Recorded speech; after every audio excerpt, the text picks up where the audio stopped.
Good morning, ladies and gentlemen, and welcome to the Los Angeles City Council. Today is the 13th of January, 2006. We have a quorum here present.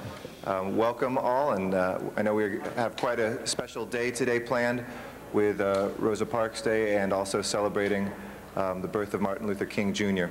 With that in mind, Mr. Clerk, if you'll please call the roll.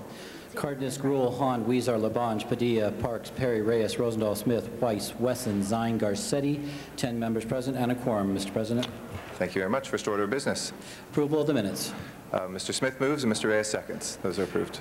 Commendatory resolutions for approval. Mr. Padilla moves and Mr. Labange seconds. Those are approved as Now well. would be time for comments from the public on non-agenda items. Okay. I know we have a couple presentations, but with everyone's indulgence, we'll take public comment at the outset here. I'd like to call forward Juan Jimenez for public comment. Mr. Jimenez here? The microphone is yours. And following Mr. Jimenez, we've got Valinda Jo Wright, if you'd like to come forward too, and then Alberto Tlatoa, Elisa Avina, Joaquin Paredes, Maria Avina, and Raymond Yu, excuse me. Please, Mr. Jimenez, welcome. Good morning, Chairperson and Council members. My name is Juan Jimenez, Operation Youth Educational Service Operation Yes. I've been involved with various things for the past 3 decades in the community. And the thing is this, you're doing a fine job in everything you're doing, but it's not really reaching the community. We have problems that need to be looked at and focused at. Affordable housing is no longer existing. Gang problems are here to stay, and there's nothing being addressed directly to that. The plan that Mr. Cardenas, Chairperson, has trying to implement, unfortunately, when he was in the state of Capitol, he implemented a program which Probation Department took over, and the union was against it. Community-based organizations were against it, and it did not succeed and failed. So I hope that when you do things, that you use grassroots people involved in this, and also that you do a complete thorough research, because that program that the probation controlled has failed, and probation has never been successful, nor has California Youth Authority. We always have a return back of a great percentage of these people that are incarcerated. We need to focus a different type of vehicle. And I'm hoping that you take into consideration when you're ready for doing that, you invite me to the table so I can sit down. That's all I'm asking for, fairness. Thank you. Thank you very much, Mr. Jimenez. Our next speaker is Valinda Jo Wright. Hello. My dad worked for the city of Los Angeles for years before retiring. We Angelinos have historically had access to exceptional health care. I'm here with you today. Never attempted Riverside, in no small measure because of our state's former victim advocacy across all social, economic lines, and Mayor Tom Bradley's legacy of a public servant with a steely tenacity tempered with the genuine love of public service that is wholly possessed by our city's past and present leadership. It's likely that because of sense and sensibility, I may not make the MTA board meeting later this month. Similar to our nation's first female Supreme Court justice, I've tried to retire to spend more time with my ill 83-year-old mother. I spoke previously on December 14th about a troublesome hit and run near 4th and Alexandria, but I didn't mention that on December 2nd at 8 p.m. as a hit and run occurred. I was standing near Bronson Avenue, 4100 Olympic, experiencing one of approximately 5 3-hour service delays waiting for a northbound 210 bus. And there's a great meeting going on outside. It's a legacy. This is amazing. It's wonderful to see you guys today, and I just really think you guys are terrific. Thank you very much, Valinda. We appreciate your comments. Alberto Tlatoa.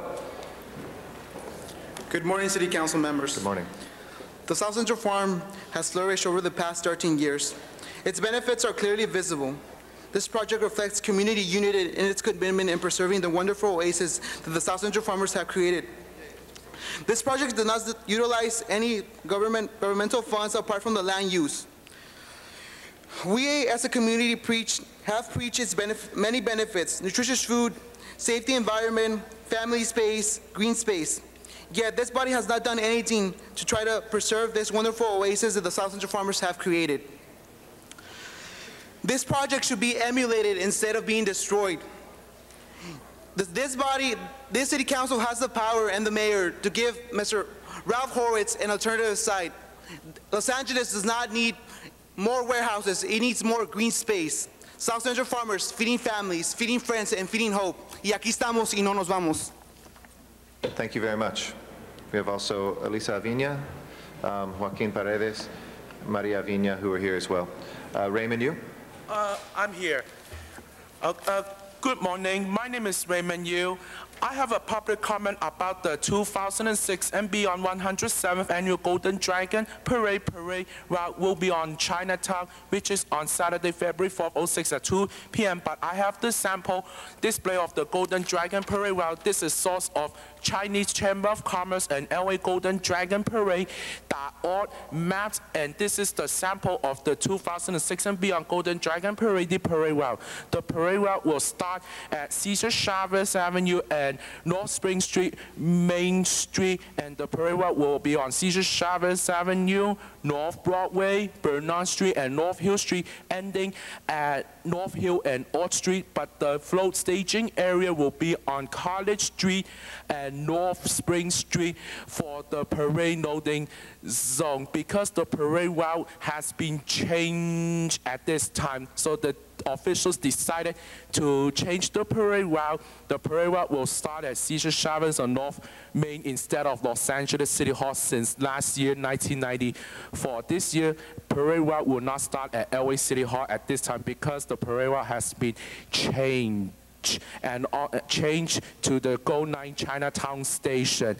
And when there's Golden Dragon parade route, no traffic signal light should be modified to flashing red or yellow lights or of doing the parade in operation until 2007, because in the future, the traffic light post North Broadway Chinatown Streetscape Phase 2 North Broadway intersection light post will be replaced soon, which is in spring to summer 2005 this year. When the posts have been replaced on North Broadway intersections in Chinatown, they can do whatever they want during the parade. Plus, Little Joe's building replacement to New Blossom Plaza will be replaced, construction till 2009. Thank you, Mr. Yu. We appreciate your comment. Have a safe Chinese New Year's Day. Thank you.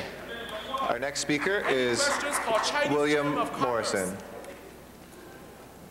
Welcome, Mr. Morrison. Thank you, future colleagues. Actually, there's a lot of things I want to address. Of course, I know some members here know that 3 weeks ago I was in the hospital, suffered from a heart attack. Now, for 4 decades, I've lived inside the Boyle Heights area and Lincoln Heights area. So a couple council members up here already know who I am. I see there's a lot of things that still need to be addressed that haven't been taken care of. In which case, I guess after my survival from my heart attack, and since I hear about this Red Flag Day, which some people brought that to my attention, which is in the 14th District in District 1, so Mr. Reyes knows all about that, about lot clearances and stuff like that, and then ordinance of that factor. And then plus, there's a lot more things that need to really be addressed, but I'm just here to really thank everybody and have a Happy New Year from last year. And a couple other things is, of course, we need a lot of street repairs, signal lights inside both districts, so if we can look into that, and I'll work with both council members if they need my help. Thank you. Take care. Thank you, Mr. Morrison. That closes public comment, general public comment for today. If we can now move to presentations, I'd like to recognize at this time Councilmember Cardenas to be followed by Councilmember Reyes for a presentation.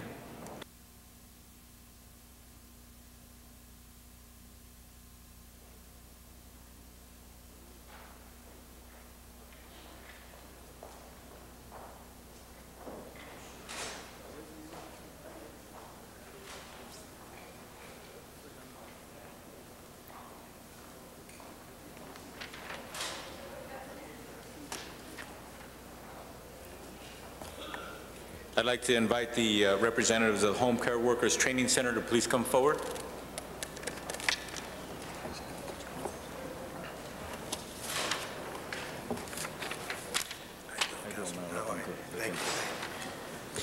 It's with great pride and pleasure that I announce this certificate of recognition to the Home Care Workers Training Center.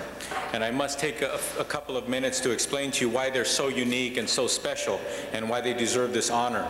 The Home Care Workers Training Center was established in 1999 by the Service Employees International Union, SEIU Local 434B, the Long-Term Care Union, as a separate nonprofit entity for the benefit of the workers and their families and the community.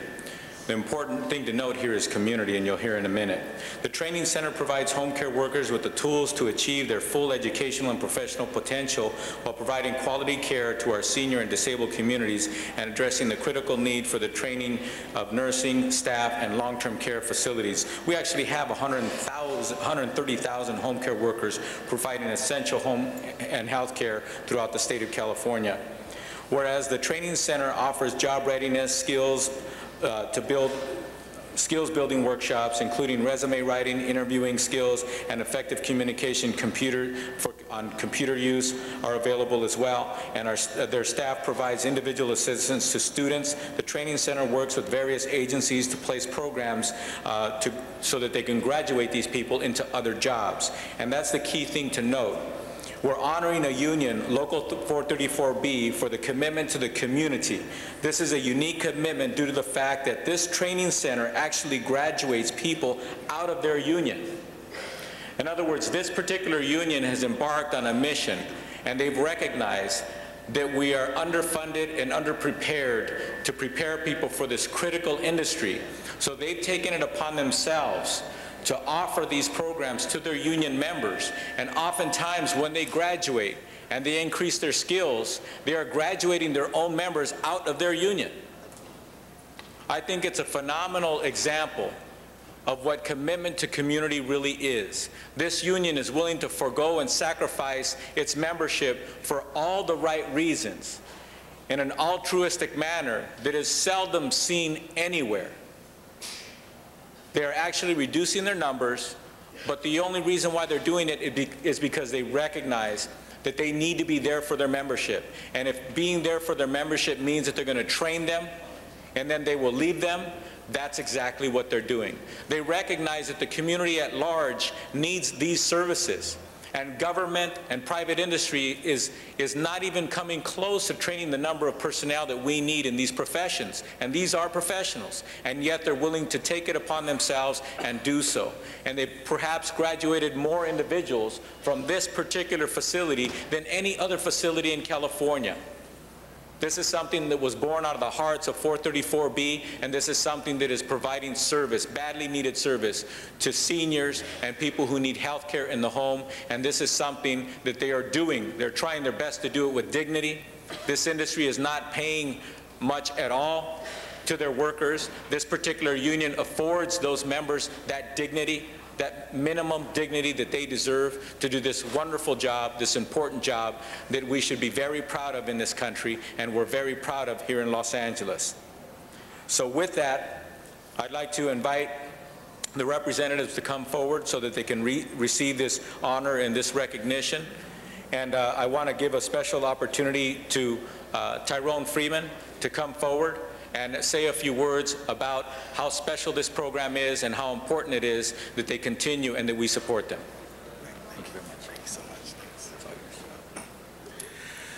Thank you so much, Councilman Cardenas, honorable members of the Los Angeles City Council. There's a very quick story I'd like to tell about this training center. In 1999, I met with government officials and I shared with them the idea of lifting workers out of poverty through training and occupational skill development. And when I gave them the demographics and the characteristics of those in my union, they pretty much laughed and said that there's no way that you could take those who are the age group of 48 years old who on average had a 7th grade education and prepare them to be nurses and RNs. Well, we stand before you today to say not only were they wrong, they were dead wrong, and we've trained over thousands of workers who have elevated themselves from personal care in the homes to now providing cares in a local hospital of which you may go to in a need of emergency. And we can sum it up in 3 simple words: si se puede. Thank you. Thank you very much.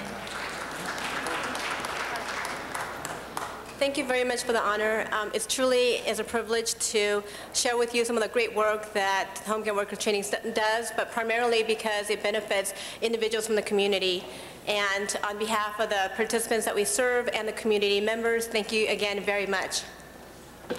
Thank you. And before we finish, Mr. Padilla and Mr. Reyes, in that order, press their buttons as well to speak. Please, come on.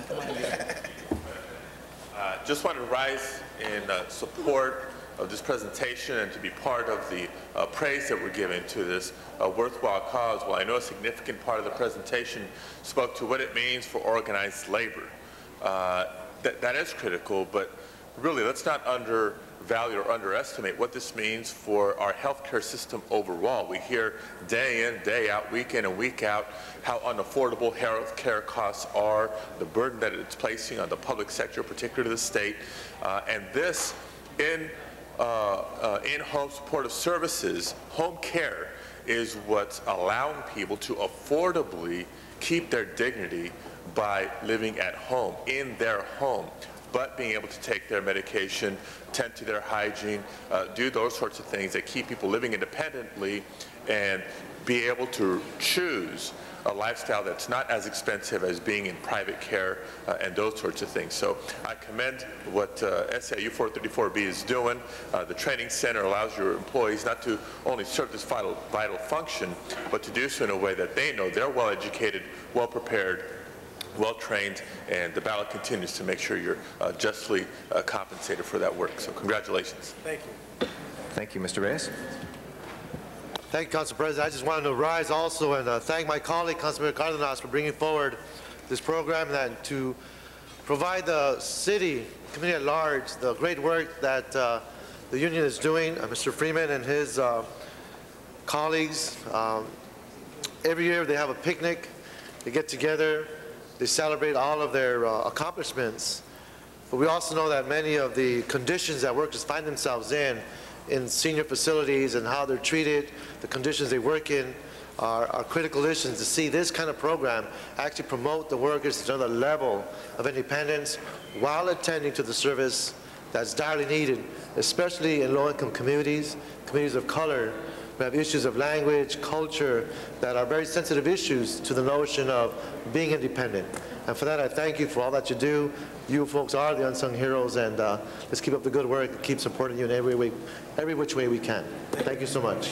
Thank you, Mr. Reyes. Ms. Perry, Ms. Gruhl, and Mr. Rosendahl.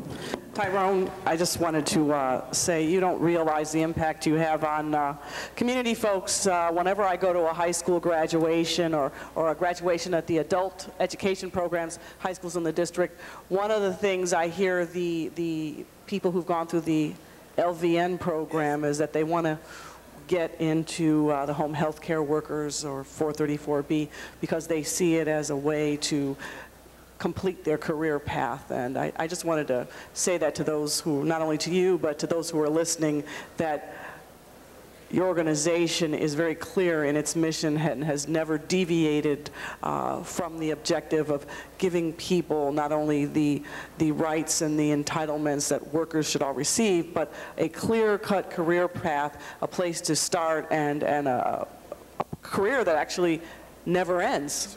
And you can keep becoming upwardly mobile. So I just wanted to say thank you as well, and I'm glad that Mr. Cardenas chose to acknowledge you today. Thank you. Thank you so much. Thank you, Ms. Gruhl. Thank you, Mr. President. I'll be brief. I can speak a little bit better today than I did on Wednesday. Just wanted to acknowledge Tyrone and the home care workers. They provide the kinds of services for our family members. I know through my family I've had home care workers who who become part of an individual's family. And through your leadership, Tyrone, you have made this an issue that touches the hearts and minds of everyone here, not only in the city of Los Angeles, but the state of California, and that we need to recognize their worth on a number of levels. But I just wanted to thank you also, Mr. Cardenas, for acknowledging them, because this is our opportunity to continue to enlighten people about sometimes the plight of the home care workers who are not getting the kinds of levels of pay and health care for themselves, all those issues that are so critically important, and that the people they're serving oftentimes either have the luxury of having or don't have. And so I think that this is a great opportunity to say thank you. And our work is still ahead of us, and you have your army here in this horseshoe to help you on that path. Thank you. Thank you, Mr. President. Thank you. Mr. Rosendahl, Mr. Huizar, and Mr. Wesson. I rise not only to congratulate you, Tyrone, for what you're doing, but for my colleague for bringing this public awareness to us here right now, for people here in the chambers and people in the television world. On a personal level, I was the caregiver for my brother, Frank Rosendahl, who died a little over a year ago, and I had home health care workers in the house. I got to tell you, our health care system is in shambles. Our country is in a national crisis and a meltdown on health care. And one of the solutions is home health care workers. The cost of coming to the house versus people being in hospitals and being in other situations is dramatically less, and we need to move stronger in that direction. Frankly, I'm looking for leadership out of Washington to deal with national health care issues, which we don't have. But the leadership that you're providing here is the kind of leadership that sets up a model where home health care working becomes a primary part of prevention and ongoing therapy for people who have medical needs. And it's a win-win, and I want to thank you for doing it, and I want to thank you, Tony, for bringing this to our awareness today. Thank you. Mr. Rosendahl. Mr. Huizar, to be followed by Mr. Wesson. Thank you, Council President. Just briefly, I want to thank Councilmember Cardenas for bringing this to our attention, and also Tyrone and the work SEIU does. My father, in his last few days, had the benefit of working with a home health care worker, and that brought a lot of peace of mind to our family, having someone there care for him. And I want to echo some of the sentiments of my colleague Rosenthal, what he mentioned, and the value that SEIU and your healthcare workers bring to the healthcare system that needs a lot more support. So thank you for the work you do, and the training facility, that is invaluable as well as we go beyond the call of duty to support these types of training centers. Thank you so much. Thank you, Mr. Huizar. Mr. Wesson. Yeah, I will. Thank you, Mr. President. I won't repeat the many great things that other members of this council have said, but I do want to commend our colleague, Mr. Cardenas, for bringing forth Tyrone and 434B. I want to commend Tyrone for doing a phenomenal job. Plus, I am a card-carrying member of 434B, so I wanted to get up and say hello to my brothers and sisters. All right. Thank you very much, Mr. Wesson. Mr. Cardenas. Thank you. I think the words that were spoken by so many of my colleagues just is a testament to the wonderful work that you do at 434B, and it's truly a testament to your organization, that you're thinking more of the community. You're thinking more of your membership than you are of yourself, Tyrone. You're thinking more of the community and this country and all of us to give everyone as much dignity as possible above and beyond yourself. So I want to commend you, Tyrone. I was in the legislature when you came and you told us the truth, but we didn't get it done. And you said, fine, then I'm going to get it done, and you've created one of the finest organizations that is putting out more trained individuals. It's not your core responsibility, but you made it your responsibility. And to me, you are a true American organization, and that's what it means to be a union. That's what it means to care for the community, and that's why we're honoring you today. God bless you, and thank you so much. Thank you, sir. Congratulations, and thank you very much, Mr. Cardenas. We will next hear from Mr. Reyes, and we have a number of guests who have just come in from the forecourt of City Hall, and we welcome you all here as well to council chambers. Mr. Reyes.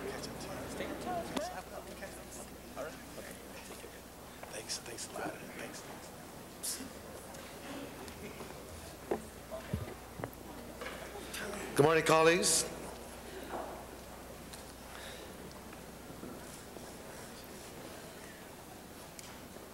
To many of his colleagues, he's considered a true trailblazer and a leader, but to his patients, he's nothing short of a great endodontist. Members of the council, me today is Dr. Sadeh Namazi. Dr. Namazi is currently the president of the Los Angeles Dental Society, has offices in both Woodland Hills, which opened in 1983, and Beverly Hills, which opened in 2004. Over the course of his distinguished career, he has served more than 20,000 patients and trained over 4,000 dentists. A true philanthropist, Dr. Namazi cares for and supports a foundation named in honor of his daughter that to date has built a high school in her name, which has 1,000 students, and an elementary school with 300 students in his home country of Iran. The foundation has also developed a scholarship at USC, of which the doctor is an alum, and his daughter's name at Taft High School. But members of the council, today we are bringing in Dr. Namazi in order to honor him for his work through the California Dental Association. Through his work, he has helped serve countless of members of residents of my district by operating a mobile clinic. The mobile clinic provides low-cost and affordable dental services to people who otherwise will not have access to this type of care. The mobile clinic has visited schools, community-based organizations, and other areas of our community. All this in spite of the fact that Dr. Namazi is known to spend 6 days a week in his other respective duties. We're very proud to have him here today. I'm equally proud to bring him to council because I think it's important that we recognize some of the many heroes of this great city, of which Dr. Namazi is certainly one. This morning we had a brief meeting. We were talking about how we can expand this interaction and bringing kids forward who need this assistance. When you look at our dropout rates are due to many issues, but health is a significant one.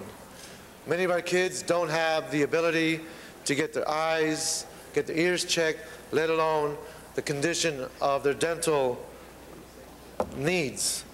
So today I want to thank Dr. Namazi for all that he's done. It makes a huge difference given the poverty levels we have in the city.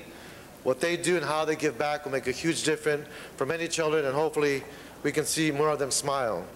So members of the council, it gives me great pleasure to present to you Dr. Namazi, one of the angels of Los Angeles, this certificate. Doctor? Thank you, sir. Thank you, Councilman Reyes. It's a great pleasure and honor to accept this honor from you. And the only thing I can say, it's going to make me work harder and serve the community more. Thank you. Thank you, sir. And Mr. Rosendahl would like to add his best wishes as well. Mr. Rosendahl. I've known Dr. Namazi for many, many years. He's an incredible community advocate and does things that make sense and works with people and groups that make sense. You're a true leader, you're a true role model, and you're an inspiration to all of us. And I want to thank my colleague, Ed Reyes, for bringing the light to the whole chamber here about your incredible work for community. God bless you and congratulations. Thank you very much, Mr. Rosendahl, and thank you, Mr. Reyes, as well. Congratulations to our honoree. Next, I'd like to recognize Council Members Labange and Wesson for a presentation as well. Reyes, please. And if we could ask Mr. Reyes. our mayor to join us as we salute Korean American Day in Los Angeles. Good morning, Hanyo Seo. Please welcome Steve Ko, President of the Korean American Foundation, William Min, who's our chair of the Korean American Day 2006, and all our good friends. Please join us here at the podium on this day. It's a very special day in Los Angeles. 103 years ago, the first people of Korea came across the Pacific Ocean to the Hawaiian Islands and then to the continental United States. And what a special contribution the Korean American community has been to this great country. Give them a big hand right now. It's just so special, as we know here in Los Angeles, from their origins at Jefferson in Vermont with the first little cluster of Koreans and community to their dominance on Olympic Boulevard, and now their great contribution to the Wilshire Center and all of Los Angeles as an economic engine, as a great partner in community.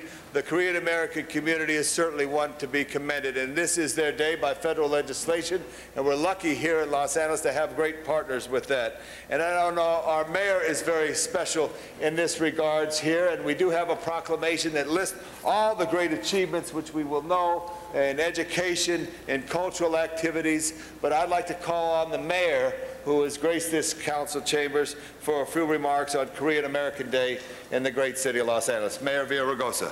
Well, thank you, Councilmember Labange. And let me just say, it is fitting that today we celebrate Martin Luther King's birthday, as we celebrate his memory and the civil rights movement, as we celebrate Rosa Parks and the courage to stand up to indignity and injustice, that today we also celebrate Korean American Day, a day where we honor the Korean American immigrants who for more than 100 years have come to this nation, built, worked hard, and played by the rules, and the advances that this community has been able to enjoy, as I said earlier when referring to myself, they have because of hard work and because this is a great country, but make no mistake, you also have been able to enjoy great success because it was a civil rights movement that opened up the country to all of you as well. And so on behalf of the City of Los Angeles and my two colleagues, I'd like to acknowledge Korean American Day, and I know I'm going to spend the evening with you tonight, and I look forward to that, and as we celebrate your many contributions to this great country of ours. Thank you. Thank you very much, Mayor. The council member who represents the majority of the great Koreatown community, the great Councilman Herb Wesson. Thank you.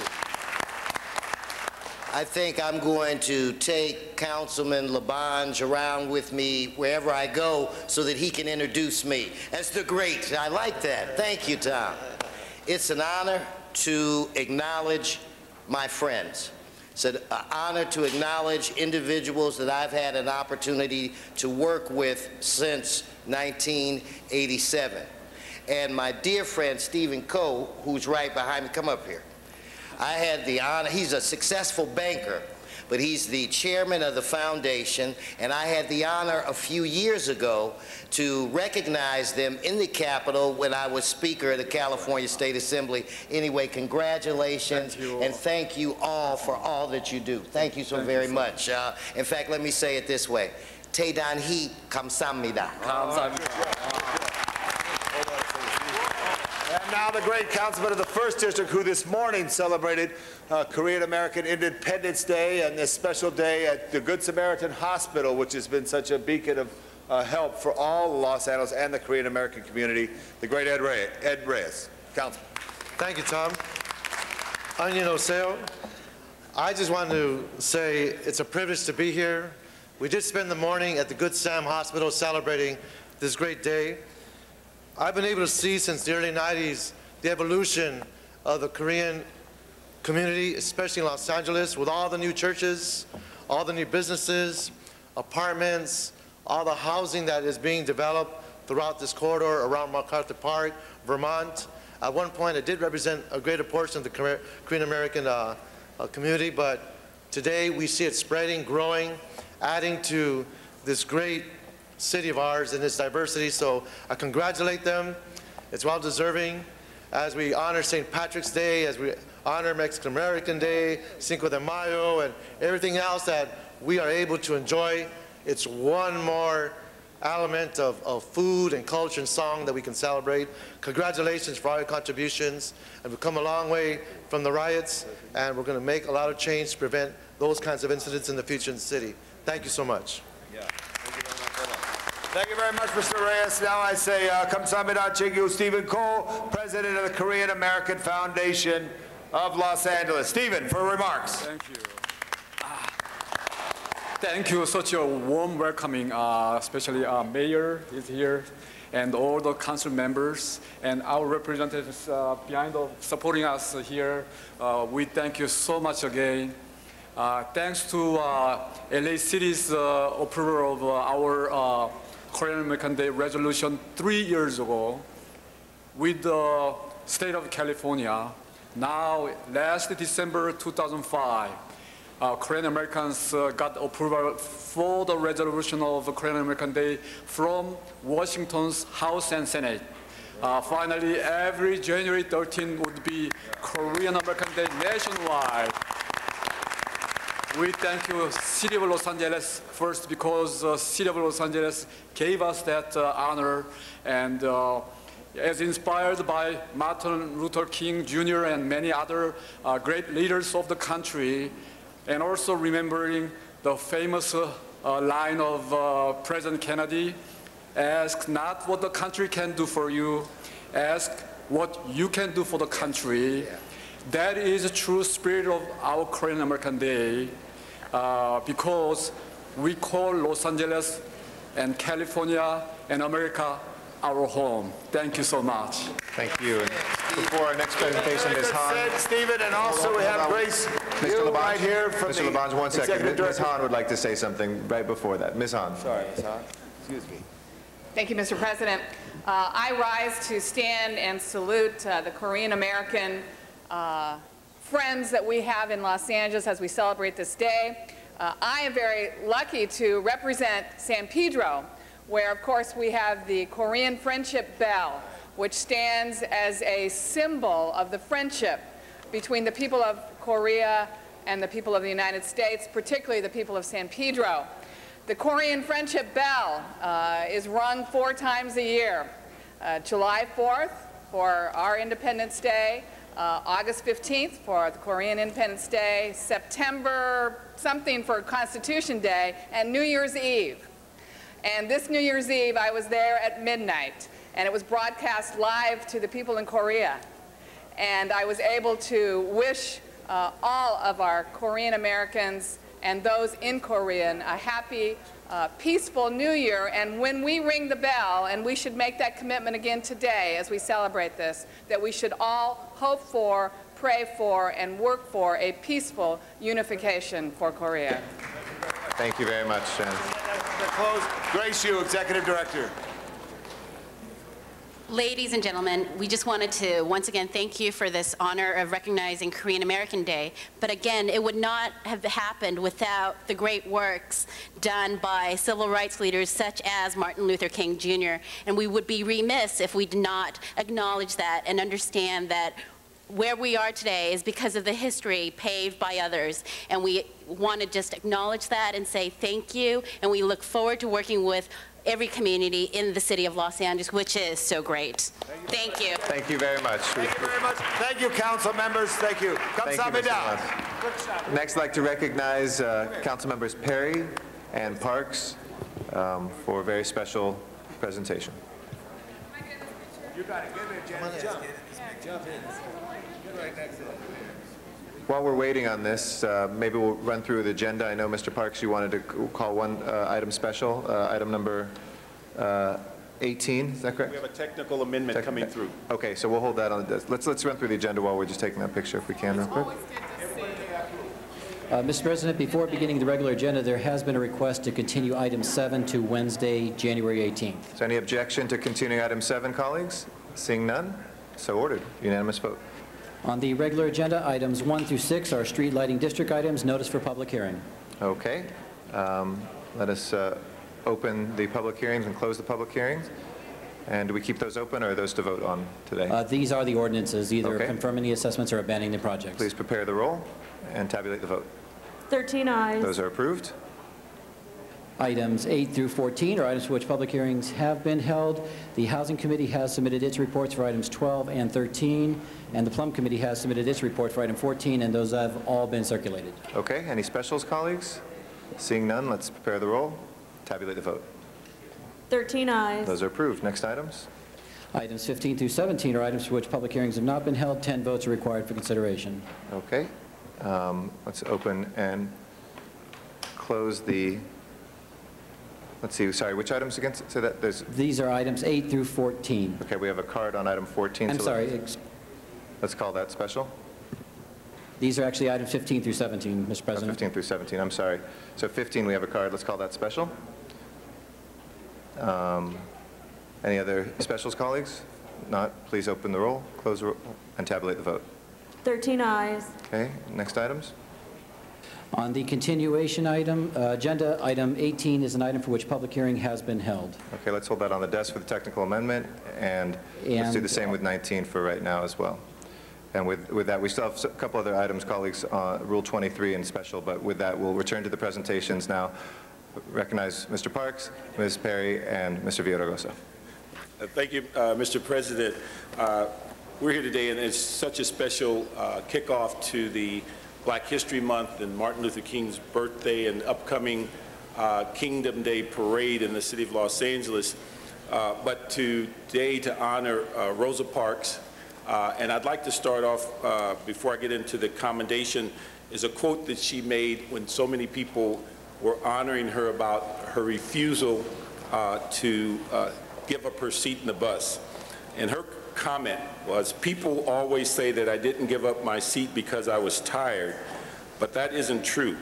I was not tired physically, or no more tired than I usually was at the end of a working day.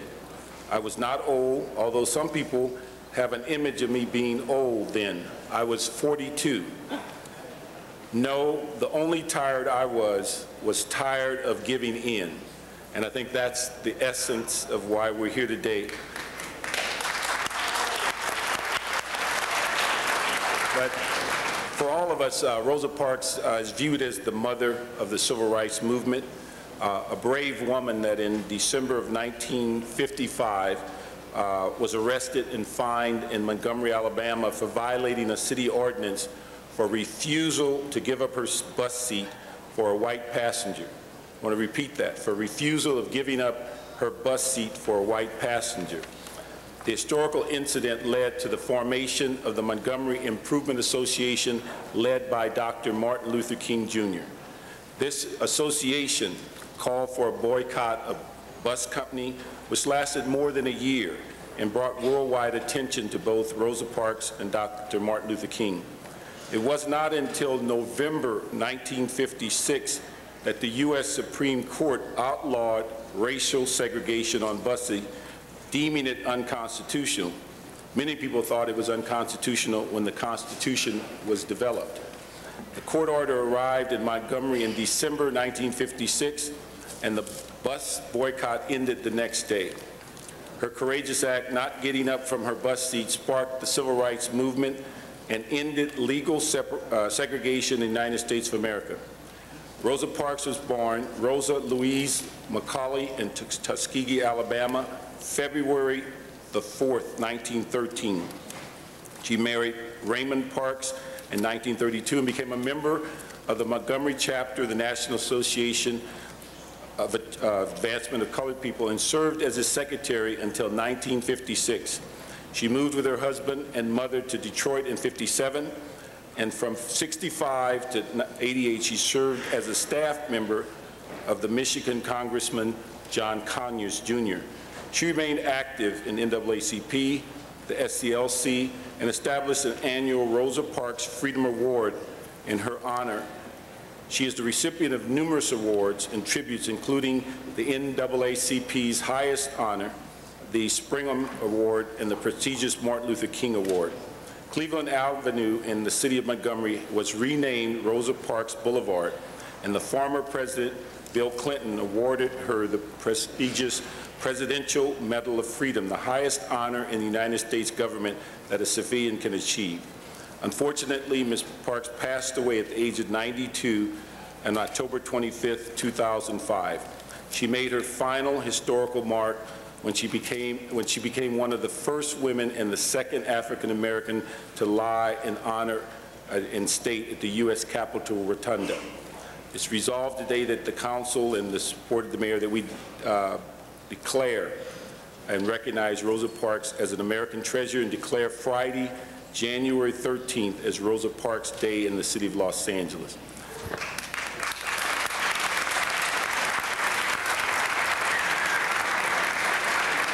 I would just like to say, just on a personal level, having met Ms. Parks on a couple of occasions, and unfortunately she was very frail and in a wheelchair, but the thing that was so remarkable to me is as much as she achieved, as many accolades and awards as she had received, she was mystified at why people thought she was so great. And she viewed that it was just a normal person doing the right thing, and she just could not understand all of the fanfare. But that gives you an indication of what kind of person she is and was, and the person that made that impact without ever thinking about herself, her as far as her safety or anything else, but then to carry on after that. And as we've seen the many videos from the South and how dangerous it was to do the marches and the arrest and the dogs and the hoses and all those things, to be subjected to that, she was truly a remarkable woman. I'd like to ask, before we get to the awards, Jan Perry's got some comments. Is the mayor still here? Yes. Where? Right next. Come here, sir. Let the mayor. Come on up. Sorry, you want to let the mayor? And her? Okay. Go ahead, Mayor. Come on. First. Well, we had an opportunity to say a few words at a ceremony earlier and then at a breakfast before that.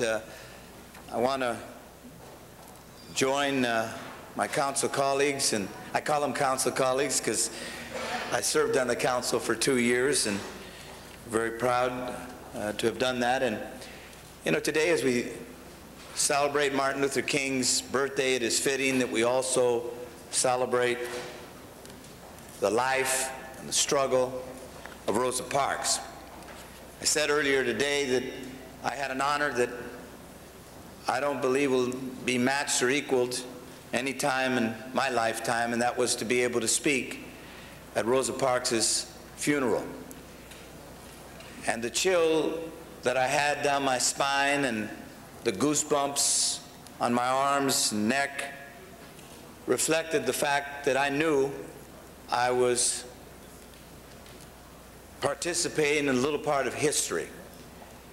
You see, everything I am today, in fact, I think a good number of us who are sitting here, the women, people of color who are here today, every one of us were blessed by the sacrifices and the courage and the indomitable spirit of Rosa Parks, by the intellect and the persuasive abilities of Martin Luther King, by those many, many civil rights workers, faceless, but nonetheless courageous, who fought to make America be all that it's held itself out to be.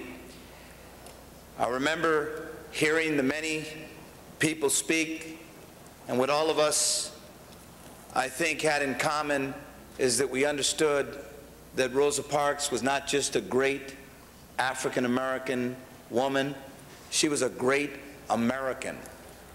A great American, yes.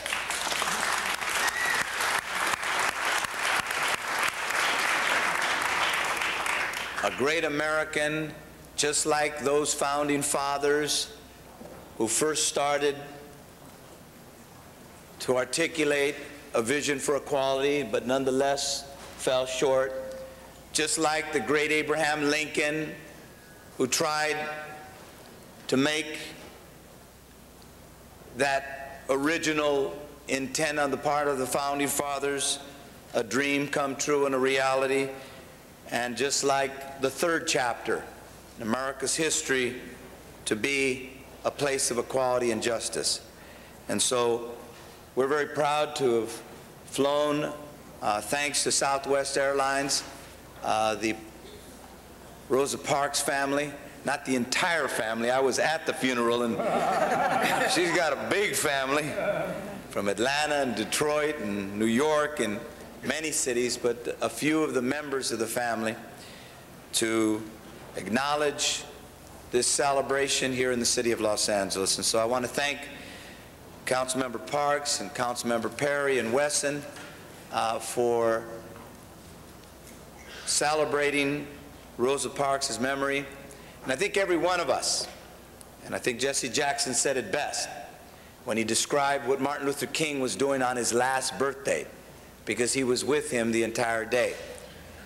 He was putting a coalition together, black and white and brown and yellow, for a poor people's march. And as we celebrate Rosa Parks and Martin Luther King and the civil rights movement, We should all think about yesterday's statistics demonstrating that Los Angeles is the capital of homelessness in America. We should all commit ourselves to the idea that in this city, the greatest city on the face of the earth, the city that's more diverse than anywhere in the world, that we should not tolerate the level of poverty that we have in Los Angeles. That on this day, we should think about those Katrina victims as we saw the face of race and class in America, in New Orleans, that could easily be played out in Los Angeles or New York or Chicago or Detroit. And in these days, as we celebrate African American History Month, we should be thinking about what we can do to make those things go away and to make America a greater place. Thank you, council members.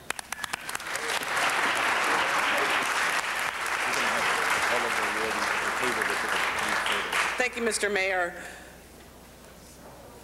In the memory of Mrs. Parks and Dr. King, I would argue that we practice equality and justice each and every day right here in our own city family and city hall. When you think about our workforce, our employees, our commissioners, our appointees, our general managers, and even our council people, much has changed since 1955. And for that, we should be extremely grateful. And I just wanted to take a moment to acknowledge the diversity within our own city family, in our own workforce, among our own commissioners and general managers, and just give them a hand as well. We are all public servants, and ask them to at least raise their hands. And I see a few of them here right now, Ms. Shaw, Carolyn Webb, they must see us, and some of them probably had to go back to work, but we are all public servants, and one of the best ways that we can deliver justice and equality to our sisters and brothers here in the city is to make sure that they get their services in a polite and efficient and quick manner, and to make this city one city in terms of the quality of life. On November the 1st, 2005, Councilmember Parks and I authored a motion that was seconded by our friend Mr. Reyes from the 1st District, and the motion asked the Department of Transportation to develop a way to honor the memory of Rosa Parks here in Los Angeles. We knew that transportation systems across the nation were looking at ways to honor Mrs. Parks and her simple act of strength, which led to the lasting and significant change and gave birth to the powerful civil rights movement. So it is only fitting that as one of the most diverse cities in our nation that we honor her legacy today, and we will be presenting I think a very artistic and thoughtful plaque to those who are in attendance here from her family to give testament to her legacy, and to also let all of you know that we will be placing this artistic representation in our city buses, our dash buses, as we hope and are sure that they will serve as a reminder of her strength and the potential of all of us in our democracy.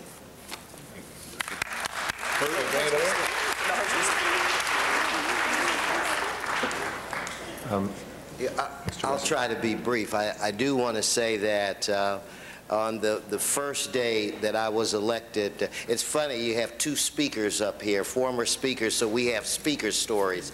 But on the first day that I was elected Speaker of the House, we dedicated a stretch of the 10 freeway, the honor of Rosa Parks.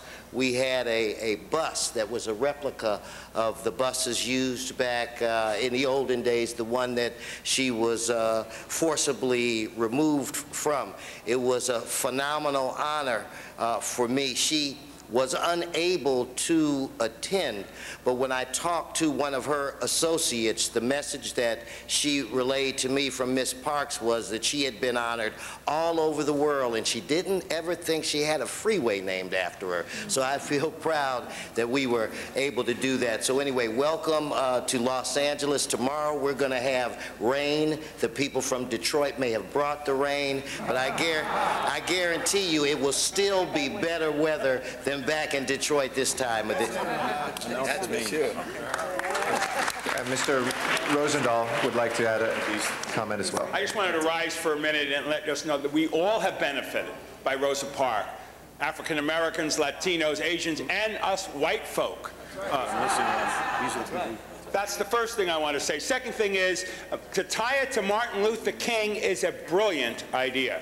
I knew Martin Luther King. I spent time with Martin Luther King. I knew what his commitment was, and I also had the pleasure when I did my television show to take Rosa Parks in a wheelchair and move her around the stage. And I got to tell you, the dynamic of bringing the two together, because she was an instrument of social change that Dr. King had thousands of instruments operating in the civil rights movement. And lastly, in the memory of Rosa Parks and Dr. Martin Luther King, we need to be more aggressive in our civil rights battle. We have not won the battle. The battle is still going on, and we need the strength from Rosa Parks and Martin Luther King right now, today, to help us in this great nation. And congratulations for doing this, Honorable Mayor and members of the Council. We have a couple other council members as well that press their buttons. Ms. Gruhl, to be followed by Ms. Hahn.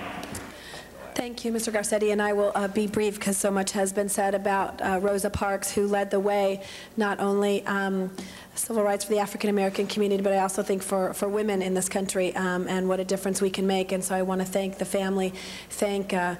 Villaraigosa, thank Mr. Wesson, Ms. Perry, and Mr. Parks for their acknowledgement today, and so many people who came out today to honor Rosa Parks, and Willis Edwards, who always keeps us honest there, giving us a hard time. It's nice to see you, Willis, and to congratulate, I think, so many of the people around this table who support Rosa Parks' efforts and know that as I mentioned earlier when we were talking about home health care workers, that our work is still before us and we have much more to do, and we are there hand in hand with you. So thank you again for this wonderful presentation, Mr. President.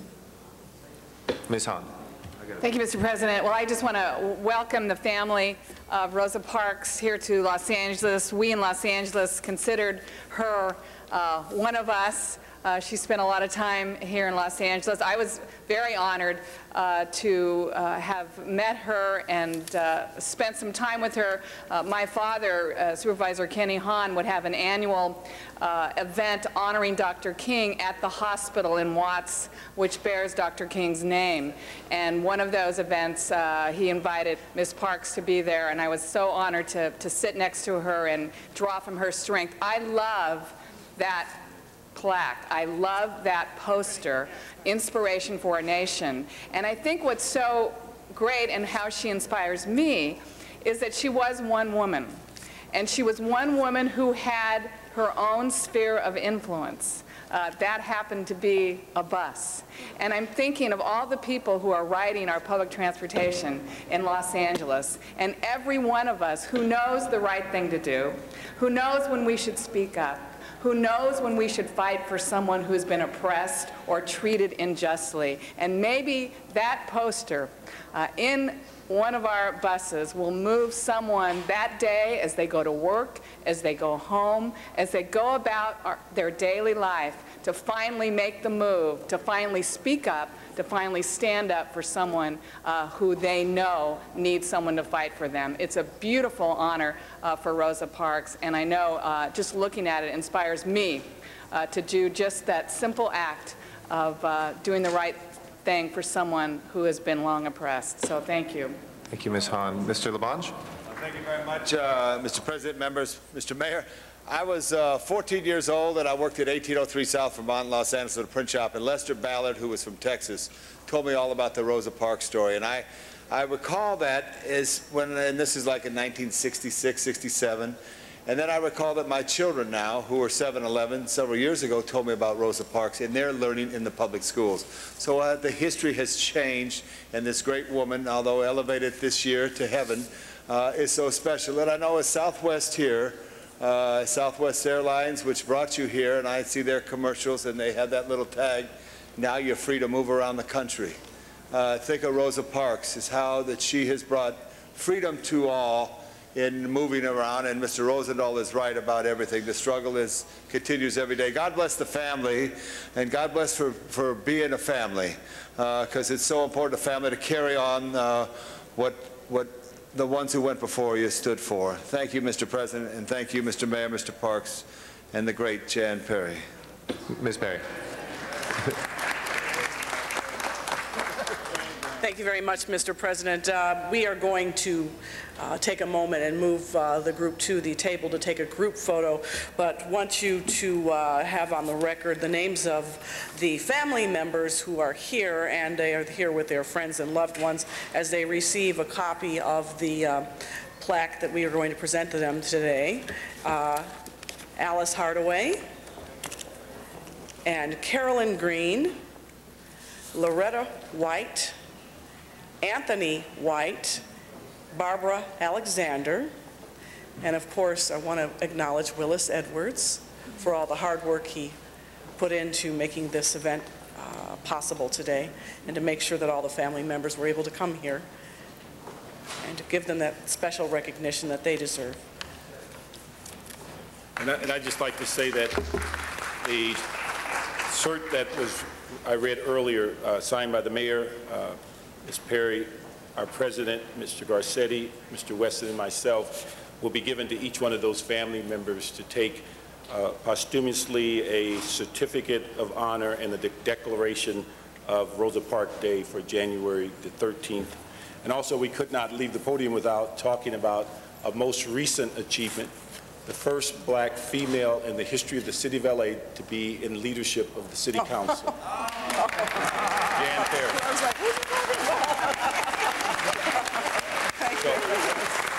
If we could, Mr. President, we can take a moment and get... Is that all right? Of course. Here, and then get all the council behind. Absolutely. While we're doing that, I conduct a little bit of business. If Mr. Clerk, has the technical amendment for 18 been circulated? No, Mr. President, it has Okay, not. we're still waiting on that. Well, let's recess this meeting and take up the special meeting. If you can call the roll, please.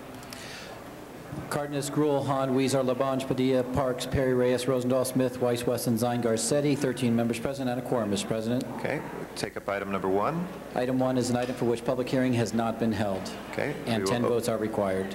We will open, we have no public speaker cards on that, so let us open and close the public hearing. If no one wishes to be heard, let's open the roll on consideration of Prop 245. Ms. Gruel, would you want to be heard on that? Okay, let's prepare the roll, tabulate the vote. 13 ayes. And now let's take a vote on, let's refer that to Plum, please.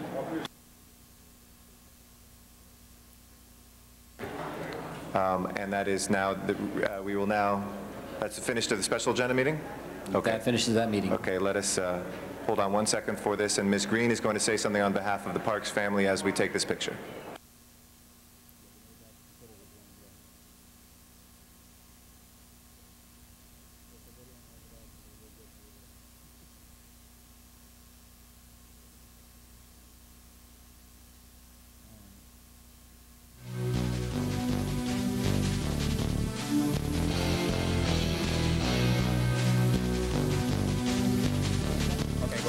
On behalf of the family, I just want to thank Los Angeles. You've just been overwhelmed. We just elated. I mean, all these surprises, we just elated. And we want to thank you.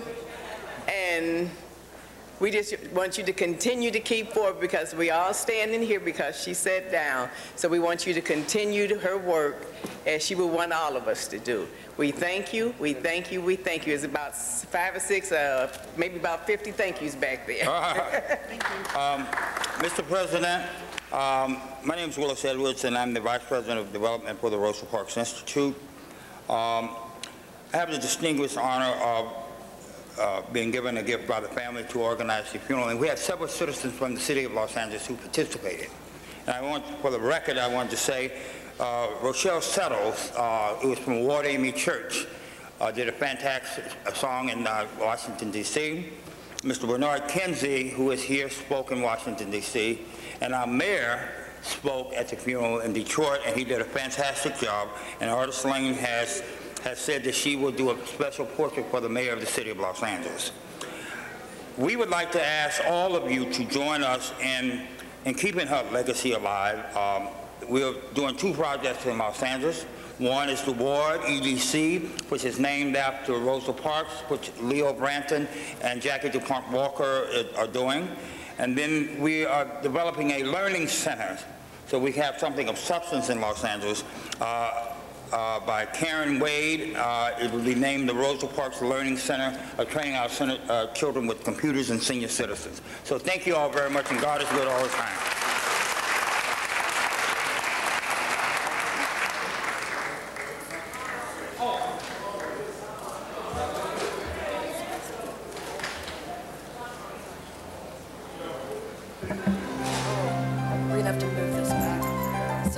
Second.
Colleagues, we're going to introduce and acknowledge Council President Eric Garcetti for a presentation. Council members, we have our next presentation. If we could ask you to move to the outside of the horseshoe, please.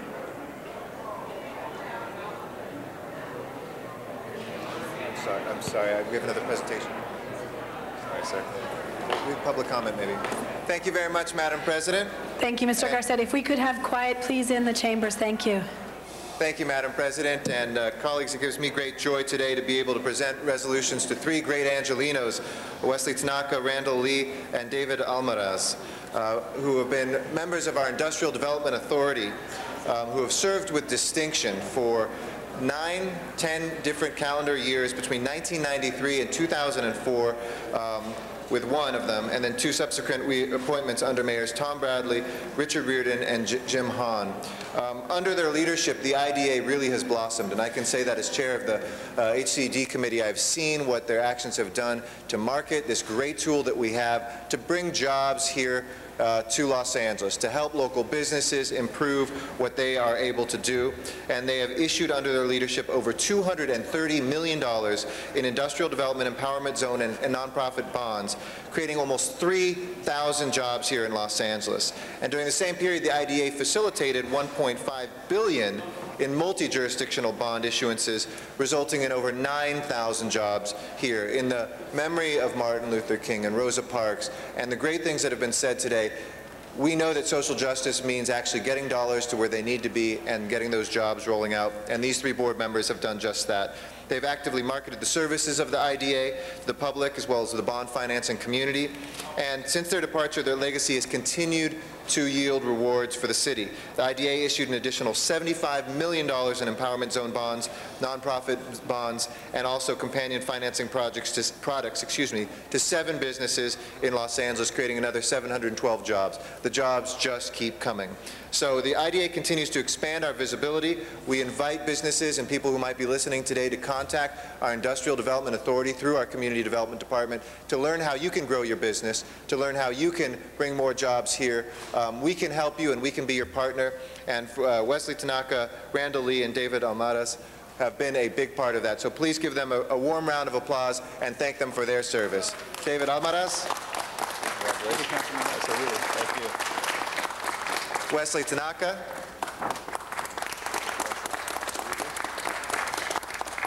And Randall Lee. Thank you.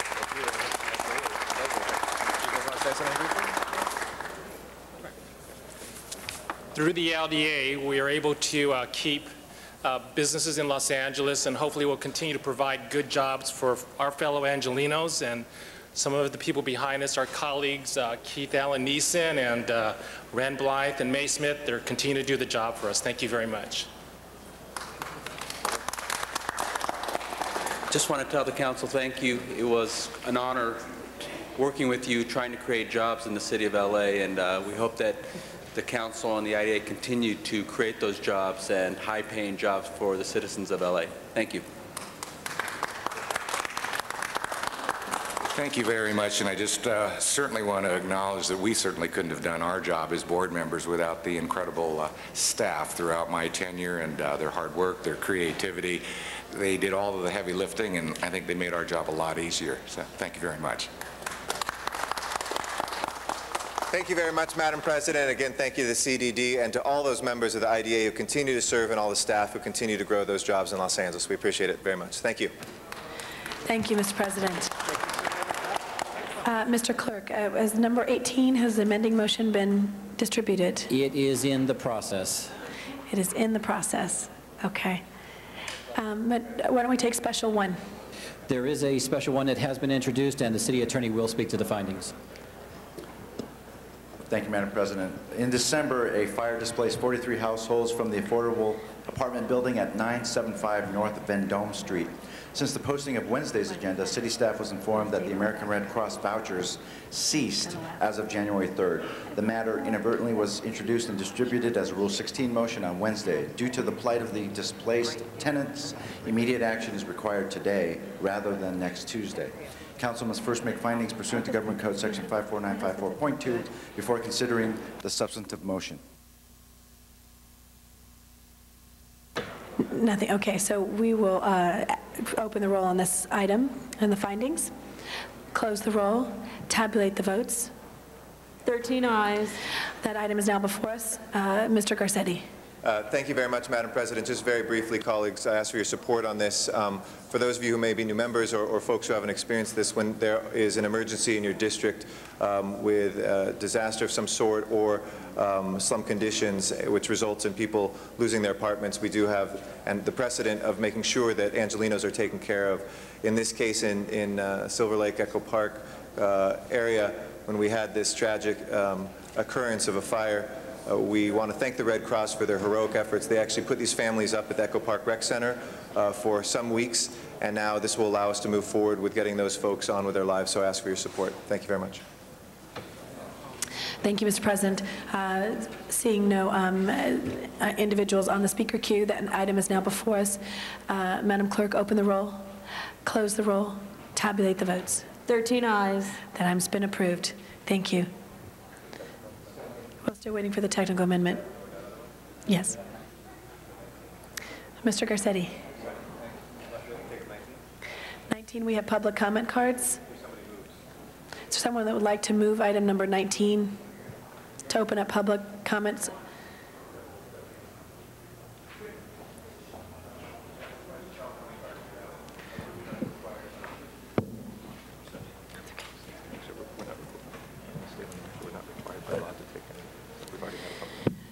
We have, I think, probably about 15 cards on that item. We did have public comment the other day. It would take a motion to open up public comment Madam again. Chair, could we give them 10 minutes to work it through? Up to the body. So you were recommending we have a second on your, okay. Looks like there's consensus on this unless otherwise indicated. We'll open this for public comment on this item. Okay. We do have some from Van Nuys, which we will take first, I believe, if we can. So are we hooked up to our Van Nuys office? We have Kobe Signenthaler, Charlotte Laws, and Tiffany Krog, and Ron Cobert. We're just waiting for our wonderful technology to work here.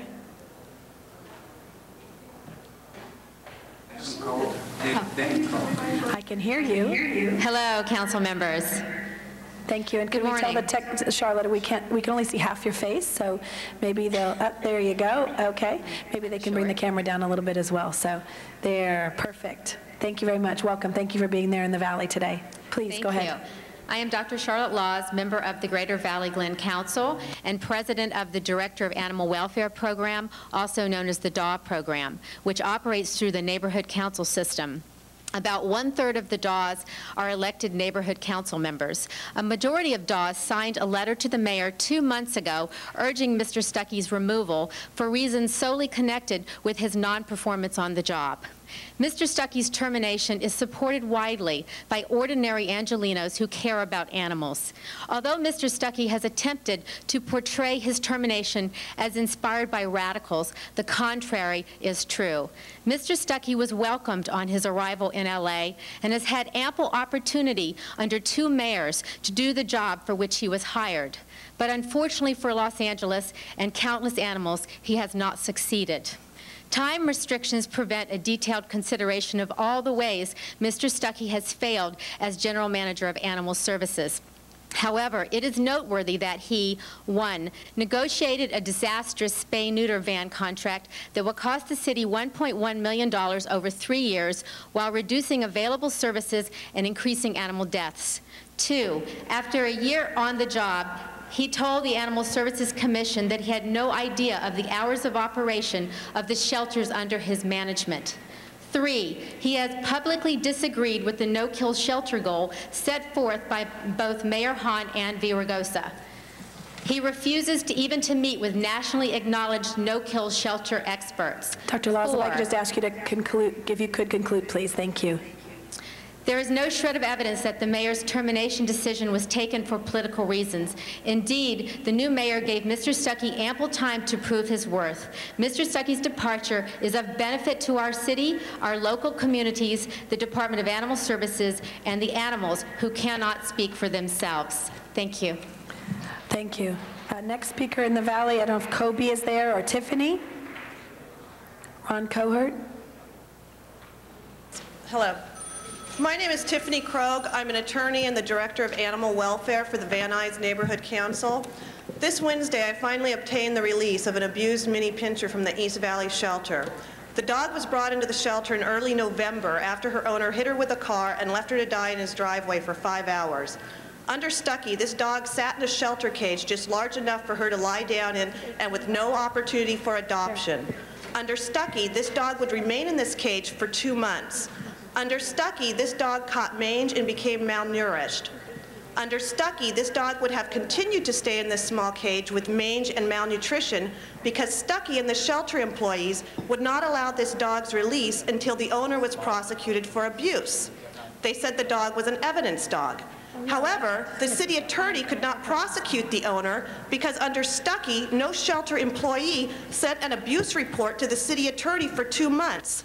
I have been trying for 2 months to get the shelter and Stuckey to send a report to the city attorney, and I was unsuccessful until Ed Boakes found out about this situation and caused the shelter employees to finally send an abuse report to the city attorney this Wednesday. Thank you. Next speaker in the Valley. Do we have another speaker in the Valley? If not, we will go to the speakers here. Oops, here we go. Go ahead, please. State your name. Ron Cobert. Good morning, council members. I want to address why we shouldn't reinstate Mr. Stuckey as well, for a number of reasons. Mr. Stuckey didn't enforce job description and accountability for shelter workers.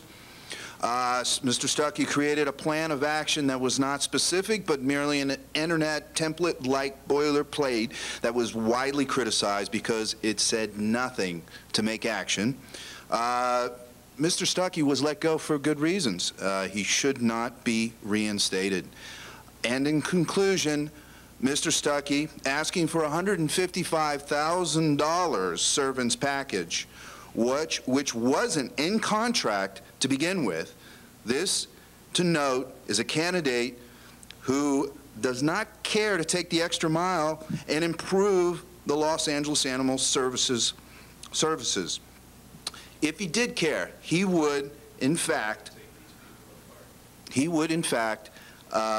not bring up such a subject. He would argue that if he wanted his job back, he would promise, he would plea that he would do a better job. Thank you, council members. Thank you very much. We had one other card, Kobe Siegenthaler out in Van Nuys. Is Kobe Siegenthaler there? If not? I did. Oh, yes, okay. Go ahead, please. I'm sorry. Could you just state your name for the record?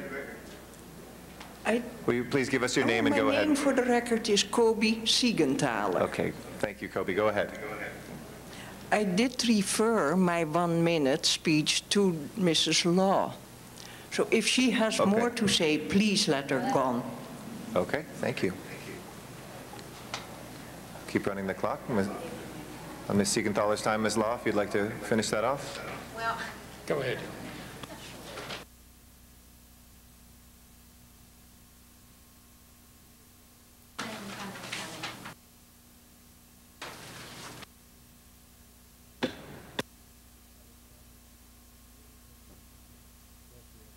Get to previously in the items of the things that Stuckey had not done when he, as General Manager of Animal Services.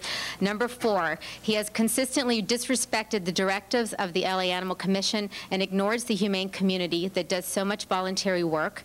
And 5, he has falsely claimed a reduction in animal shelter deaths during his tenure, a claim contradicted by LAAS's own statistics. And I have those statistics, and I could forward them to you if you'd like to see them. Thank you for letting me speak. Please do not reinstate Mr. Stuckey, and please do not provide a severance package. Thank you. Thank you very much. We'll now go to speakers that are here in council chambers, starting with Bill Dyer and then Lois Newman, to be followed by Kainama Wald or Kinama Wald. If you'd all just line up, please, behind the podium. Thank you. Starting with Mr. Dyer. Thank you. I'm Bill Dyer with In Defense of Animals. Council members, I really regret very much that you have not had the opportunity to hear from the majority of the moderate humane community regarding the General Manager of Animal Services, Mr. Stuckey. We do not have a union representative that would permit us to take off work and show our presence in numbers before you. All you know about is the media's sensational accounts of a few individuals. But the majority of us are not terrorists who would like to see Mr. Stuckey replaced. We feel that the department and the animals deserve a leader with experience in the field of animal control. There are so many humane issues that require that experience. There is no time in the lives of our shelter animals for on-the-job training. Please honor the mayor's wishes for a better team and deny the reinstatement of Gordon Stuckey. Thank you. Thank you. Lois Newman. Good morning, council members. By now, you should have received a package from the mayor's office with proof that Mr. Stuckey was in meetings more than once with the mayor before the mayor fired him. Gordon Stuckey is a pathological liar. In today's daily news, they have an editorial called Public Insincerity. The last paragraph reads, it looks like what Stuckey really wants is a golden handshake, some nifty settlement cash to take with him on his way out the door. But the Los Angeles City Charter clearly states that all department heads are at-will employees whom the mayor can fire at any time. The council shouldn't allow Stuckey to shake it down in this manner. Thank you. Thank you, Ms. Newman. Kainama Wald. Council members, I respectfully request your attention, please. My name is Kainama Wald, and I am the co-founder and vice president of the Rescue and Humane Alliance Los Angeles. We are an association of professional rescue and humane organizations. The 55 member and affiliate organizations of the Rescue and Humane Alliance comprise of more than 3,000 constituents, hardworking, law-abiding citizens concerned with the welfare of animals in Los Angeles. On behalf of these constituents, we urge the City Council to vote against the reinstatement of Gordon Stuckey as General Manager of Los Angeles Animal Services. Mr. Stuckey's failures as General Manager were many, but in terms of the decision before this Council, his performance is irrelevant. He is an at-will employee, and as such, he can be fired for any or no reason, with or without notice. It is at the mayor's discretion to appoint department heads who share his vision for the city, and we ask that you deny Mr. Stuckey's appeal and support the mayor's appointee, a nationally renowned general manager Thank you very much. with over 20 years proven experience in Appreciate animal your care comments. and control. Thank you. Ms. Sylvia Hawkins? And this will be our last speaker unless there's an extensive time moved by anybody. Go ahead. To our council members and to the public people, I believe that we should reinstate Mr. Stuckey. Will be a great job for this council. We must protect our animals more than the people. I am with animals outside are more than the people. These animal shelters, buildings, and our crocodiles must have the right to live outside and breathe air, not bound inside like the people. Placing these animals in the right area of living is all they need. In the wilderness area, in the LA area and parks, in the forest areas and lake areas, then they are safety zones. Our United States of America animals are outliving the people, are more healthier than the people. Thank you People very much, Ms. cannot Hawkins. become envy of our animals and lock them inside. Thank you, Ms. Hawkins, for your testimony. We appreciate it. That closes our public comment on this as was moved, unless anybody moves for further public comment. Okay, we have, excuse me, ma'am. We have a motion from Mr. Labange for 5 more minutes. I and everybody I here move we have 1, has 2, to 3, adhere 4, by the 5, council. 6, 8 more, 10 has to more adhere by the minutes, council 10 rules, and more Mr. minutes. Rosendahl has seconded that. Go ahead, 1 minute, please. Hi, Go my ahead. name is Pam Holt. I'm a frequent volunteer with the LA Animal Services, and I'm here to ask that Mr. Stuckey not be reinstated. I ask that you support the mayor and his vision for improving the way homeless animals are treated in this city. Mr. Stuckey's inexperience has been far too costly in taxpayer money and in animal lives. Thank you. Thank you. Good morning. My name is Jane Garcia. I volunteer as a groomer at the South LA shelter and regularly attend Animal Services Commission meetings. On Wednesday, Gordon Stuckey told you that the commissioners had never told him that he was not doing his job. I am here to tell you that I and others in this room witnessed many occasions when the commissioners told Mr. Stuckey in no uncertain terms that they were very dissatisfied with his lack of action and lack of refusal to implement policies they had voted on and passed, policies which would have greatly improved the quality of life for animals in the shelters. I urge you not to squander my and other taxpayer dollars on awarding severance to a man whose mishandling of the spay-neuter mobile contract may cost this city over $1 million. I urge the council not to reinstate Mr. Stuckey, not to pay him a dime in severance nor settlement of any future lawsuit. Thank you. I'm Lisa Edmondson. I'm a shelter volunteer and I attend all DAS Commission meetings. I urge you to respect the mayor's decision to terminate Mr. Stuckey's employment.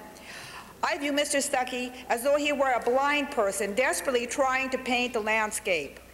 He understands neither the intrinsic value of each and every animal, no matter how small in the shelter system, nor those of us who believe and spend our lives trying to make Los Angeles a no-kill city. Thank you.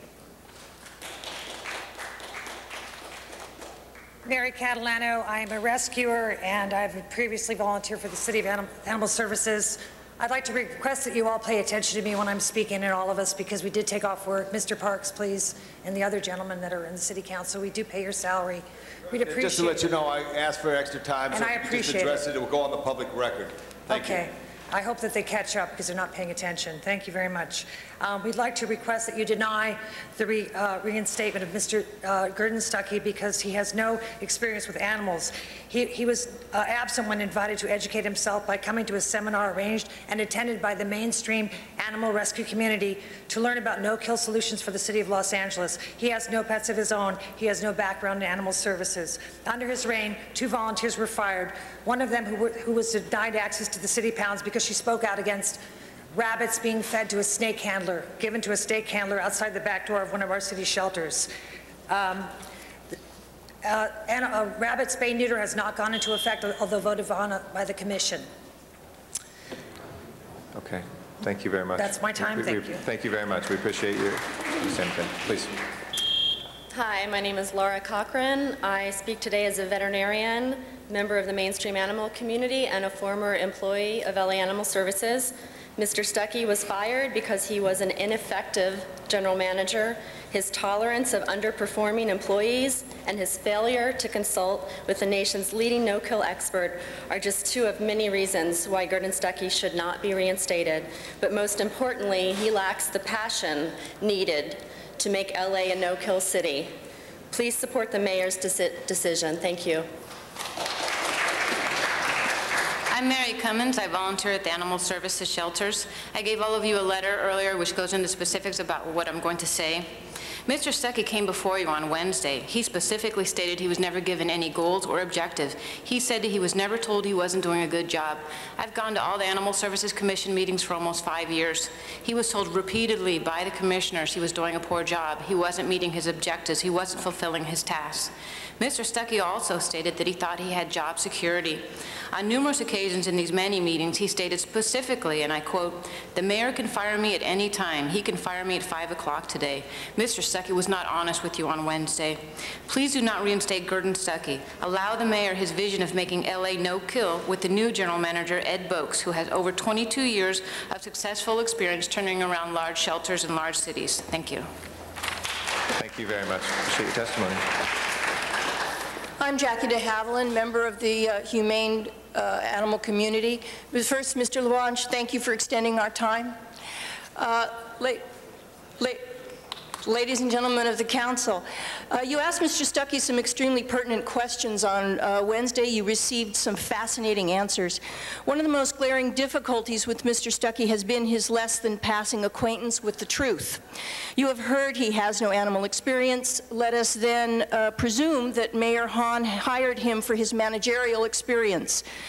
In the tape of a summer 2005 commission meeting, he is heard to say, "I cannot manage my staff."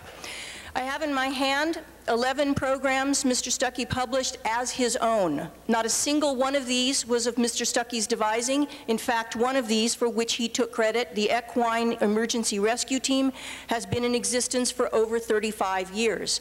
Mr. Stuckey doesn't have a creative bone in his body. Please do not give him a severance. At will is at will in any court in the land. Thank you. Thank you. And our last speaker. Hello, my name is Juja Blakely. Hello, council members and fellow Angelinos.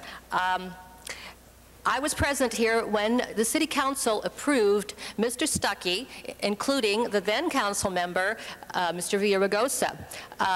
You honored the former mayor's wishes to approve Mr. Stuckey, and Mr. Villaraigosa also was part of that. Now Mr. Villaraigosa, in his wisdom, has realized that Mr. Stuckey is not up to the job and has fired him and has put in his place someone who will give Los Angeles what it has sorely needed.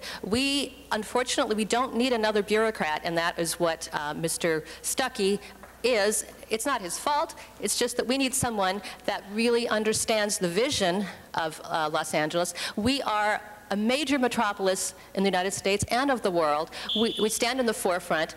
We need Thank you. a GM that is going to carry the vision forward and bring us to no kill. I urge you to please do not reinstate Mr. Stuckey. Thank you for your Thank you comments. very We much. appreciate it. That's all the comment cards that we have today. Mr. Cardenas. Yes. I want to thank you all for coming and participating in public comment. This is a democracy, and as you can see, we've continued to extend the time. I'm not saying it because it's a burden. That's our right and privilege as a council to continue to extend the time, and we did so. I would just like to point out so that you understand it was Mr. LaBlanche that had requested the extension of time, but it's the will of the body that without objection, we actually extended the time. So it took the will of the entire council to acknowledge that. So with that, please don't hold any animosity toward other members who may not have spoken up. It only took one person to say so and the rest of us to agree. Thank you. Thank you. Thank you very much. If there's no desire to take action on this today, this will be continued until Tuesday's agenda. If there's nobody else wishing to be heard, unanimously so ordered. Okay. Item number 18, we now have had the amendment circulated, and we do have on this 2 speaker cards, which I believe are in order because there's no public hearing that's been held on this. Is that correct? Public hearing actually was held on these items. Oh, it was. Okay, so it would require a motion. If anybody is not so moved, then we have the technical amendment circulated. If you can please prepare the roll, tabulate the vote. 10 ayes. That is approved. And that clears the desk. Council has motions for posting and referral. Those are posted and referred. There are excuses on the desk. Councilmember Reyes requests to be excused on Tuesday, February 7th, to arrive at 11 a.m. for city business. That meets council policy. He is excused. Councilmember Zine requests to be excused for council meetings May 2nd, 3rd, 5th, 9th, 10th, 12th, 16th, and 17th, all for personal business. Those meet council policy. He is excused. Councilmember Smith requests to be excused July 5th and 7th for personal business. That meets council policy. He is excused. Councilmember Cardenas requests to be excused to arrive at 10:30 on Friday, January 26th for city business. A motion is required. Mr. Labange moves and Mr. Huizar seconds. He is excused. Councilmember Wesson requests to be excused on February 7th and 8th for city business. This meets council policy. Okay, he's excused. Councilmember Padilla requests to be excused to leave at 11:30 on Wednesday, January 25th for city business. That meets council policy. Okay, he is excused. And Councilmember Hahn requests to be excused to leave at 11 a.m. on January 27th, March 24th, March 31st, May 26th, July 23rd, September 22nd, and 29th, and November 17th, all for city business, and those all meet council policy. They're excused.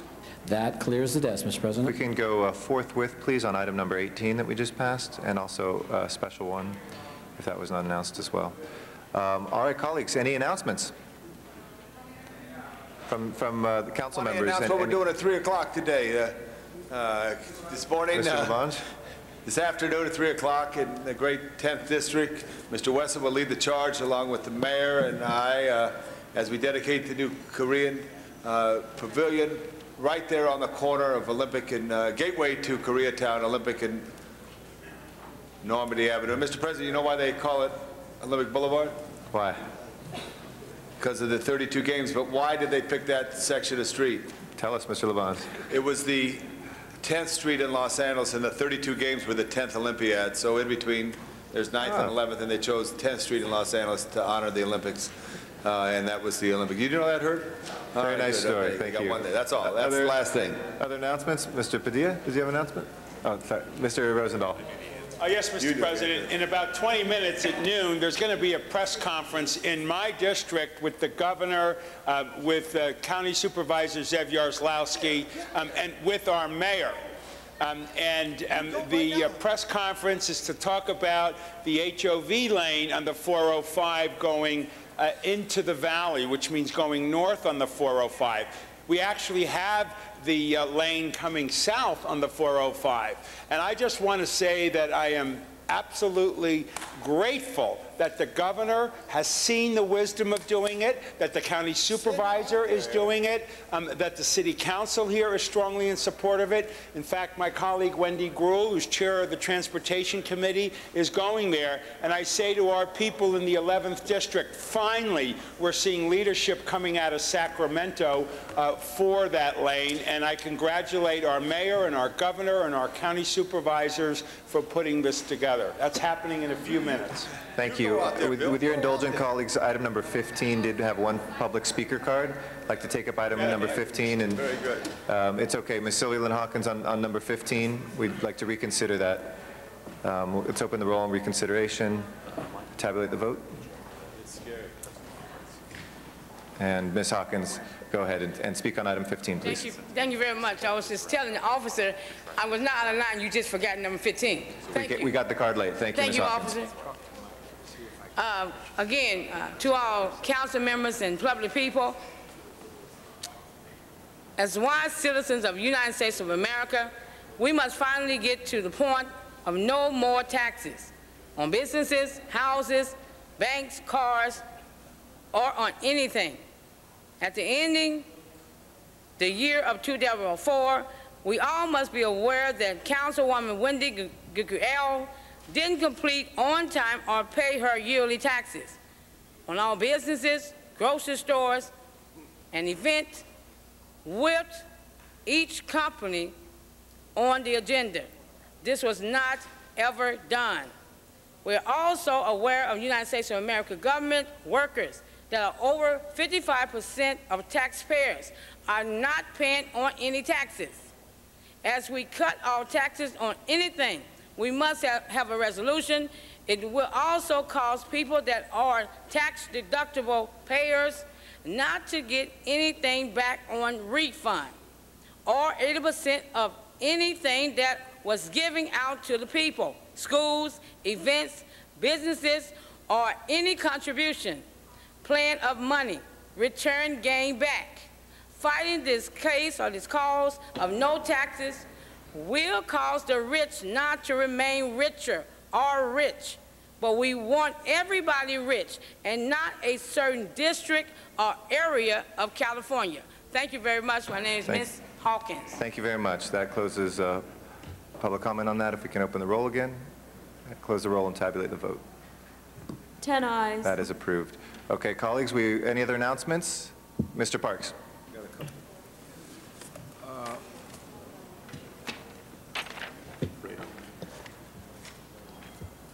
Thank you, Mr. President. I'd just like to thank Mr. Wesson, Ms. Perry, and Ms. Hahn recently for the first round of the meetings with the Commission on Youth and Families. And we have 4 other meetings that are coming up for the upcoming sessions dealing with safety in the community. And those meetings will be scheduled January the 19th, Thursday, in CD 15 at the Markham Middle School, Tuesday, January 24th, in CD 10 at Darcy, on Thursday, January 26th, CD 9 at Ross Snyder Playground, and the final meeting on January 31st in CD 8 will be at Algin Sutton Rec Center. I'd also like to announce that we had a very successful Budget and Finance Committee meeting out in the community during this week. We intend to have 3 other meetings throughout the city dealing with budgetary issues to get input from the community. The next one will be scheduled January the 31st in CD 6 in Marvin Browdy Center at 6:30. Also followed up on one on the west side with CD 11 with February 14th, and then the final one will be in the central part of the city with CD 1 on March the 7th. And so those are things that we'd like to make sure that the community participates in as relates to those activities. The final thing, many of us will be in the MLK parade on Monday. Just to remind you that the route is reversed. It doesn't start at King and Crenshaw. It starts at Western and King, goes westbound to Crenshaw South to Vernon. When you get to Vernon and disembark from your vehicle, there will be an all-day festival in Leimert Park. So we ask you to come in and enjoy yourself, but the route has changed. Also, it's important that we get there on time because generally many of us in the first third of the parade for TV and all those other things with Channel 4, they are putting a much more strict requirement on the sense of the parade starting on time. So we can aid the organizers and everybody that those participate get there on schedule at Western and King to move westbound in the parade. Thank you, Mr. Parks, and thank you to CD8 staff for their help with that parade. I know there's a lot of work in that. Mr. Rosendahl? Yes, Mr. Parks, just a housekeeping item. February 14th in the 11th District doesn't work, and I hope we can find another date. There are lots of conflicting issues about the 14th, and I look forward to working. You're going to be the host along with CD5 right. and I believe 10, the 3 of you, so it's something that we hope you can get a date that meets that because it's your community that we're coming out and talking Yeah, and in fact, my people are very excited about it, and they're looking forward to some understanding of how they participate in the process, and I applaud you for bringing it to the districts. It's the right thing to do. Appreciate it. Thank you. Thank you. Any other announcements, colleagues? If not, can I please ask everybody to rise in chambers for adjourning motions?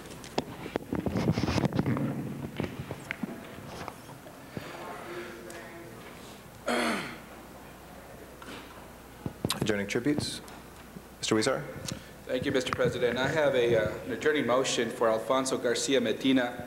He was born on October 29, 1932 in Los Angeles, California, and he was one of 11 children born to Jesse Garcia Medina and Antonia Medina. Alfonso Garcia Medina was married to Amalia Carrillo Medina for 53 years, and together they have 4 children, Alice Salgado, Alfonso Medina, Alberta Nakakura, and Annie Medina. He was employed as a cabinet maker for 40 years before retirement.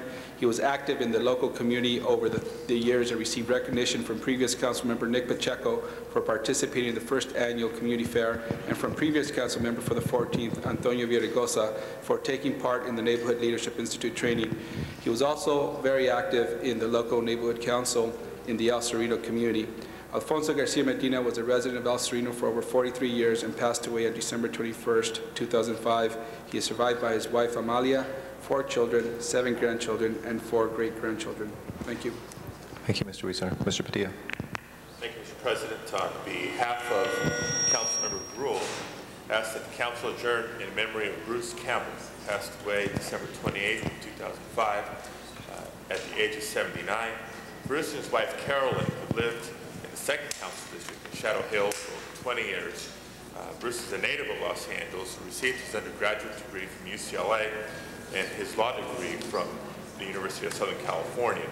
He retired in 1992 from the LA County District Attorney's Office as the Deputy District Attorney. And in his 32 years, he headed almost every major division in that office. He remained active in retirement, defending juveniles pro bono at the Sylmar Juvenile Court, and he's survived by his wife, Carolyn Campbell, daughter, Lorraine Cox, son-in-law, Paul Cox, son, Stephen Campbell, daughter-in-law, Francine Campbell, and 3 grandchildren, Kristen, Jessica, and Jerry. May he rest in peace. Thank you, Mr. Padilla. Mr. Parks. Thank you, Mr. President. I ask that we adjourn in memory of Elise Marie Hill, a longtime 8th District resident, born in Louisiana, July 4th, 1916, graduated from Webster Parish High School, moved to Los Angeles in 1943, where she was married to Hodges Farrell in 1944. Together they had 5 children. She's been a longtime member of both the Phillips Temple CME Church, later the Solid Rock Baptist Church. She passed away at age 89 on January 8th, 2006. She's survived by 2 sons, 3 daughters, and 8 grandchildren and 9 great-grandchildren. Thank you, Mr. Parks. Other adjourning tributes, colleagues? Mr. Wesson. Mr. President, I rise to adjourn in the memory of Henrietta Carney, who passed away. She was 85 years old, a longtime Los Angeles resident. She volunteered for the Salvation Army, American Red Cross, and libraries throughout the city. She's the aunt of a dear friend and former city employee, Armin Ross. Oh, thank you. Any other adjourning motions, colleagues? Second on that from Mr. Labange. Thank you, Mr. Labange. Seeing none, Mr. Clerk, please call the roll. Thank you. Have a very good Martin Luther King Jr. Day on Monday, and thank you all very much. This meeting is adjourned.